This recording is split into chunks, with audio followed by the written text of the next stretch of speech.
আসসালামু আলাইকুম। সংবাদে আপনাদের সবাইকে স্বাগত জানাচ্ছি। আমি ফিরোজ তোহা। শুরুতেই আরবে কেবলস সংবাদ শিরোনাম।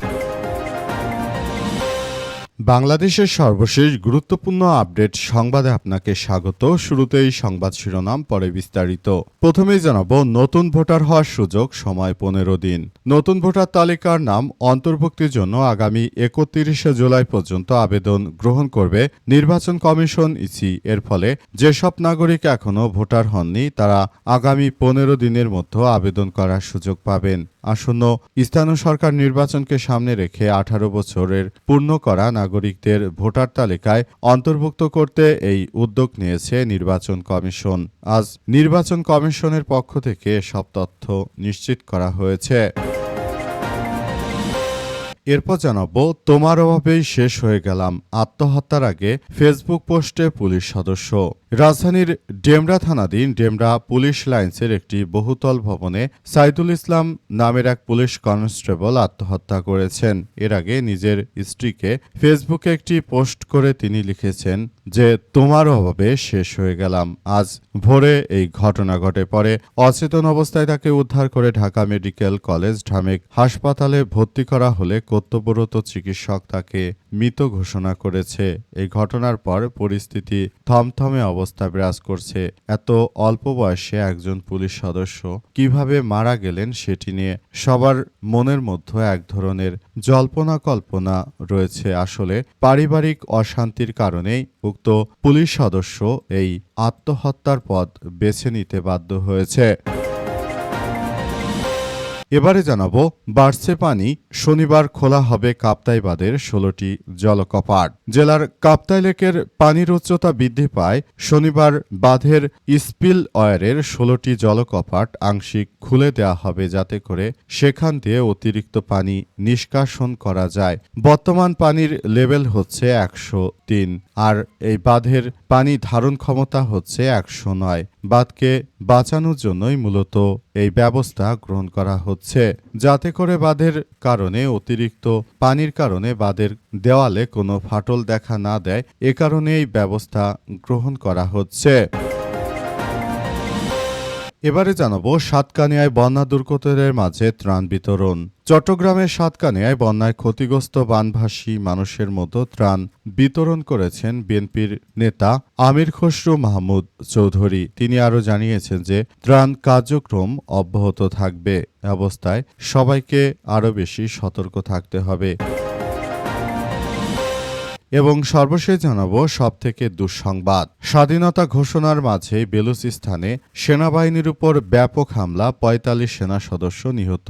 পাকিস্তানের বেলুচিস্তান প্রদেশকে একটি স্বাধীন রাষ্ট্র ঘোষণা করেছে বেলুচ বাহিনী। এরপরই সেখানে বেলুচিস্তানের এই বাহিনীর সঙ্গে পাকিস্তানের সেনাবাহিনীর ব্যাপক সংঘর্ষের ঘটনা ঘটছে। সংঘর্ষের এক পর্যায়ে বেলুচ বাহিনীরা তারা মূলত পাকিস্তান সেনাবাহিনীকে লক্ষ্য করে এই হামলা চালায়। হামলায় বিপুল পরিমাণ পাকিস্তানের সেনা সদস্য মারা যাচ্ছে। প্রিয় দর্শক, এতক্ষণ শুনছিলেন সংবাদ শিরোনাম, এবারে বিস্তারিত। তবে তার আগে বন্ধুরা অনুরোধ থাকবে, এই সংবাদটিতে একটি লাইক দিন।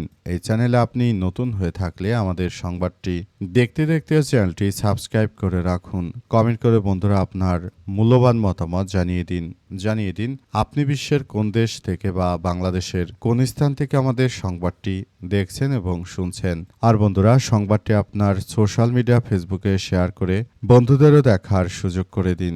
গাজা যুদ্ধে আপনি যদি নিরীহ ফিলিস্তিনিদের ভালোবেসে থাকেন বন্ধুরা, কমেন্টে ইয়েস লিখে পুরো বিশ্ববাসীকে আমাদের এই তাজা আপডেটটি দেখার সুযোগ করে দিন। আজকের এই সংবাদ সম্পর্কে আপনি আপনার মূল্যবান মতামত কমেন্ট বক্সে কমেন্ট করে পুরো বিশ্ববাসীকে জানিয়ে দিন। বন্ধুরা, জানিয়ে দিন আপনি কোন দেশ থেকে আমাদের সঙ্গে কানেক্টেড রয়েছেন। আপনি কি বাংলাদেশ থেকে শুনছেন নাকি বহির্বিশ্বের কোন দেশ থেকে আমাদের সঙ্গে আপনি কানেক্টেড রয়েছেন সেটি আমাদেরকে কমেন্ট করে জানিয়ে দিতে পারেন। বন্ধুরা, এবারে বিস্তারিত। নতুন ভোটার হওয়ার সুযোগ, সময় 15 দিন। নির্বাচন কমিশনের পক্ষ থেকে জানানো হয়েছে যে সামনে ইউনিয়নের মেম্বার চেয়ারম্যানের যে নির্বাচন আসতে চলেছে সেই নির্বাচনে ভোটারদের হালনাগাদ করার জন্য তারা নতুন করে আবারও কার্যক্রম শুরু করেছে। তারা নতুন করে এমন কিছু করতে চায় যেটা করে তারা আসলে সবকিছু সুন্দরভাবে গড়ে তুলতে পারে। নতুন করে তারা এমন কিছু কার্যক্রম চালিয়ে যাচ্ছে যেটা সবার জন্য অত্যন্ত গুরুত্বপূর্ণ একটি বিষয় হিসেবে দাঁড়িয়েছে। অর্থাৎ নতুন করে বিষয়গুলো আবারও সামনে এসেছে।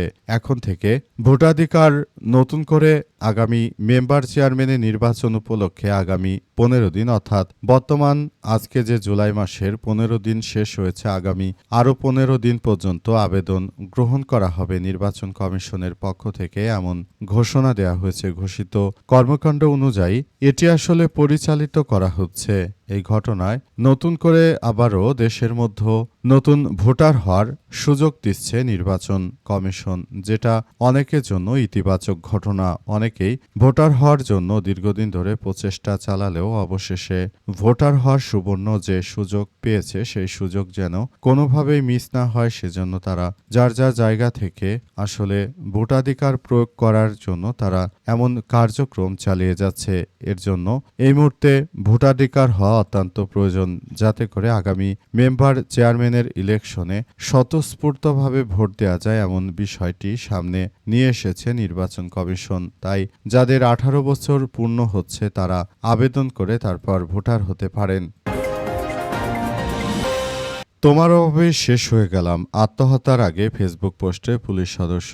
রাজধানীর ডেমরা থানাধীন ডেমরা পুলিশ লাইন্সের একটি বহুতল ভবনের সাইদুল ইসলাম 21 নামের এক পুলিশ কনস্টেবল আত্মহত্যা করেছেন। এর আগে নিজের স্ত্রীকে নিয়ে ফেসবুকে একটি পোস্ট করেন তিনি। ভোরে এই ঘটনা ঘটে। পরে অচেতন অবস্থায় তাকে উদ্ধার করে ঢাকা মেডিকেল কলেজ ঢামেক হাসপাতালে জরুরি বিভাগে নেওয়া হলে চিকিৎসক তাকে মৃত ঘোষণা করেছে।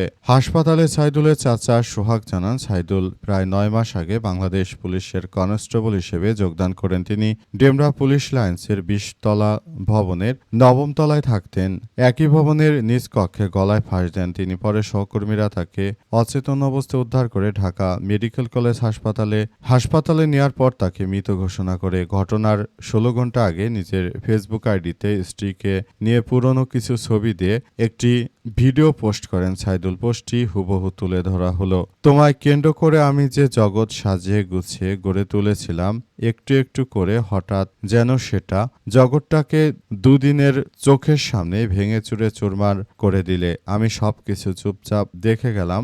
সমুদ্রের মাঝখানে তরি ডোবা মানুষ অনেকক্ষণ সাঁতার কাটার পর যেমন কুলের দেখা পায় না, শেষমেশ নিয়তিকে মেনে নেয়, সাদরে গ্রহণ করে মৃত্যুকে, তেমনি আমিও ঠিক তাই করলাম। তিনি লিখেছেন, কত তুচ্ছ বাহানা দিয়ে মানুষ একটা গভীরতম সম্পর্কের ইতি টানে। আমি অবাক হই, মানুষ আসলে কি মানুষকে ভালোবাসে নাকি অর্থকে?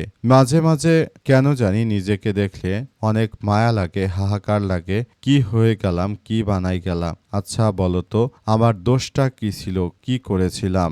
ইত্যাদি নানা রকম তিনি প্রশ্ন লিখে বিশাল একটি পোস্ট করে তারপর আত্মহত্যা করেছেন। এরপর লিখেছেন, দুঃখিত আব্বু আম্মু, আপনার ছেলে আর নিতে পারতেছে না। ঢাকা মেডিকেল কলেজ হাসপাতালের পুলিশ ক্যাম্পের ইনচার্জ পরিদর্শক ফারুক চিকিৎসারত পুলিশ সদস্যের মৃত্যুর সংবাদটি নিশ্চিত করেছে। বাড়ছে পানি, শনিবার খোলা হবে কাপ্তাই বাঁধের 16টি জলকপাট। বর্তমান ভারী বৃষ্টিপাতের ফলে কাপ্তাইয়ে নতুন করে বাঁধের দেওয়ালে যেন কোনো ফাটল না ধরে, সে কারণে কাপ্তাই বাঁধের সব কয়টি জলকপাট খুলে দেওয়া হবে বলে জানানো হয়েছে। আজ কাপ্তাই বাঁধের পরিচালকের পক্ষ থেকে বিষয়টি নিশ্চিত করে বলা হয়েছে যে কাপ্তাই বাঁধের জলকপাটগুলো খুলে দেওয়া হচ্ছে। কারণ হিসেবে বলা হয়েছে যে সেখানে 109 সি লেভেল পর্যন্ত ধারণ ক্ষমতা থাকলেও বর্তমানে পানির পরিমাণ 103 সি লেভেল অবস্থায় বাঁধের দেওয়ালে কোনো ধরনের ফাটল দেখা দিতে পারে, সেজন্য তারা আগে থাকতেই কাপ্তাই বাঁধের 16টি জলকপাট খুলে দেওয়া হবে। আজ রাতেই জলকপাটগুলো খুলে দেওয়া হচ্ছে যাতে করে দেওয়ালে কোনরূপ ফাটল না থাকে। আসলে সবকিছু খুব সুন্দরভাবে পরিচালিত করার জন্যই ইতিমধ্যে সব বিষয়গুলো নিয়ে খুব গুরুত্ব সহকারে সবকিছু করা হচ্ছে। সবকিছু অত্যন্ত গুরুত্ব সহকারে দেখা হচ্ছে। পুরো বাঁধের সিস্টেমটি অটোমেটিকভাবে পরিচালিত হলেও আসলে সবকিছু নিয়ন্ত্রণ করা হচ্ছে এখন, কারণ এই বাঁধে বর্তমান সময়ে পাহাড়ি ঢলের কারণে কাপ্তাই বাঁধে অতিরিক্ত পানির চাপ সৃষ্টি হয়েছে, যাতে করে দেওয়াল ভেঙে বা দেওয়াল ধসে পানি না নেমে যায় কিংবা বড় ধরনের কোনো যাতে দুর্ঘটনার সৃষ্টি না হয়। মূলত এই কারণে কাপ্তাই বাঁধের 16টি জলকপাট আজ রাতেই একযোগে খুলে দেওয়া হবে বলে জানানো হয়েছে। চট্টগ্রামে বন্যার্ত মানুষদের মাঝে ত্রাণ বিতরণ করলেন আমির খসরু মাহমুদ চৌধুরী। বিএনপি নেতা এবং বাংলাদেশের বর্তমান অর্থমন্ত্রী আমির খসরু মাহমুদ চৌধুরী তিনি বন্যার্ত মানুষের মাঝে ত্রাণ বিতরণ করেছেন। তিনি চট্টগ্রামের বিভিন্ন এলাকা ঘুরে ঘুরে তারপর যারা বন্যার্ত মানুষ রয়েছে, যাদের এই মুহূর্তে অনেক বেশি ত্রাণের প্রয়োজন রয়েছে, তাদেরকে তিনি ত্রাণ দিয়েছেন ঘুরে ঘুরে। আমির খসরু মাহমুদ তিনি বর্তমান চট্টগ্রাম থেকে নির্বাচিত একজন বিএনপির সংসদ সদস্য, তাই তিনি তার এলাকায় ঘুরে ঘুরে মানুষের মাঝে ত্রাণ বিতরণ করেছেন। আজ এই ত্রাণের মধ্যে রয়েছে শুকনো খাবার, চাউল ডাউল, তেল সহ বিভিন্ন গুরুত্বপূর্ণ জিনিসপত্র রয়েছে, যেগুলো দিয়ে যারা বন্যার্ত মানুষ রয়েছে তারা যেন দুবেলা দুমুঠো খেতে পারে বাড়িতে থেকে, এজন্যই ব্যবস্থা গ্রহণ করা হচ্ছে।